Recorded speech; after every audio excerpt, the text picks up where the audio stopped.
ಅದಕ್ಕೆ ನಾ ದಯವಿಟ್ಟು ನಿಮ್ಗೆ ಹೇಳೋದೇನಂತಂದರೆ ಸಬ್ಜೆಕ್ಟ್ ವೈಸ್ ಏನು ಸಬ್ಜೆಕ್ಟ್ ಅದಲ್ಲ ಕ್ವಾಲಿಟಿ ಸಬ್ಜೆಕ್ಟನ್ನು ಪರ್ಫೆಕ್ಟ್ ಮಾಡ್ಕೊಳ್ಳಿ. ಅದ್ರ ಜೊತೆಗೆ ಓಲ್ಡ್ ಕ್ವಶನ್ ಪೇಪರ್ಗಳು 15 ಪುಸ್ತಕ ಓಲ್ಡ್ ಕ್ವಶನ್ ಪೇಪರ್ ಚೆನ್ನಾಗಿದಾವೆ. ಸರ್ ಮಾರ್ಕೆಟದಲ್ಲಿ ಒಂದು 5-6 ಬುಕ್ಗಳು ಹೈಯೆಸ್ಟ್ ಓಲ್ಡ್ ಕ್ವಶನ್ ಪೇಪರ್ಗಳಿದಾವೆ. ಅವುಗಳನ್ನ ಬಿಡಿಸ್ರಿ, ಅವುಗಳನ್ನ ಚರ್ಚೆ ಮಾಡಿರಿ. ಸಾಕಷ್ಟು ಆನ್ಲೈನ್ ಕ್ಲಾಸ್ಗಳು ಬರ್ತವೆ. ಮತ್ತು ಸರ್ ಕೂಡ ಯೂಟ್ಯೂಬ್ದಲ್ಲಿ ಸಾಕಷ್ಟು ಕ್ವಾಲಿಟಿ ಕ್ಲಾಸ್ಗಳನ್ನು ಹೇಳಿಸ್ತಾರೆ.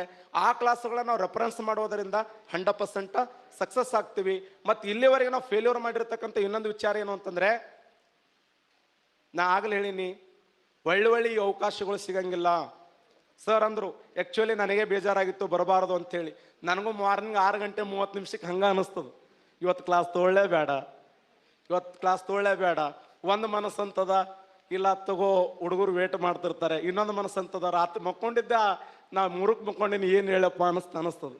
ಆದರೆ ನಮ್ಮ ಜೀವನದಲ್ಲಿ ನಾವು ಕಠಿಣ ತಪಸ್ಸನ್ನು ಮಾಡಿದಾಗ, ಒಂದು ಕಠಿಣ ಪ್ರಯತ್ನವನ್ನು ಮಾಡಿದಾಗ ನಾವು ಜೀವನದಲ್ಲಿ ಸಕ್ಸಸ್ ಆಗ್ತೀವಿ. ನನ್ನ ಕೈ ಮ್ಯಾಗ 11 ಎಕರೆ ಹೊಲ ತೊಗೊಂಡಿನ, ನನ್ನ ಕೈ ಮ್ಯಾಗ 11 ಎಕರೆ ಹೊಲ. ಮತ್ತು ಅವ ಏನು ಅಂದಿದ್ನಲ್ಲ, ಅವ ಮತ್ತಂದ ಬಂಗಾರ ಸಿಕ್ಕದ ಏನಂದ. ನಾವು ಕರೆದು ಹೇಳಿದೆ, ಒಟ್ಟೆ ಯಾರಿಗೆ ಹೇಳ್ಬಿಟ್ಟು ಕೊಡ್ತೀನಿ ಸುಮ್ಮಿರತ್ತೇಳಿ ನಮ್ಗೆ. ಅವ್ರಿಗೆ ನಾ ಹೇಳಿನಲ್ಲ, ನನ್ನ ಪುಸ್ತಕ ಬರೆದಿದ್ದೆ ನಮ್ಮೂರಾಗ ಗೊತ್ತಿಲ್ಲ ಎಷ್ಟೋ ಜನರಿಗೆ. ಊರಾಗ ಮಂದಿ ಏನಂತಾರ, ಇವ ಟೀಚರ್ ಆಗ್ಯಾನಂತಾರ 11 ಎಕರೆ ಹೊಲ ಹೆಂಗೆ ತೊಗೊಂಡ. ಅವರು ವಿಚಾರ ಅಲ್ಲ, ಅದಕ್ಕೆ ಇವ್ರಿಗೆ ಬಂಗಾರ ಸಿಕ್ಕದ.